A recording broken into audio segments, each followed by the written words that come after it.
Inaresto ang suspek sa lugar mismo nito sa Barangay Tuca, Mamasa, Pano, Maguindanao del Sur nitong Nobyembre 11. Kinilala siya ng PNP na isang 26 anyos na magsasaka at most wanted sa Sultan Kudarat Province.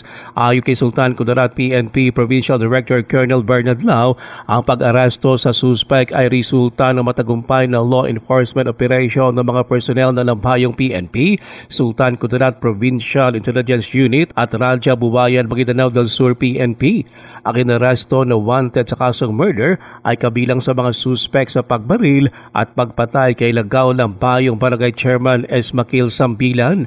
Matatandaan na si Sambilan ay binaril sa tapat ng isang medical clinic sa National Highway Poblasyon Lambayong noong October 18, 2025. Pinuri naman nila ang operating personnel sa kanilang dedikasyon at koordinasyon na nagresulta sa pag-aresto sa suspect.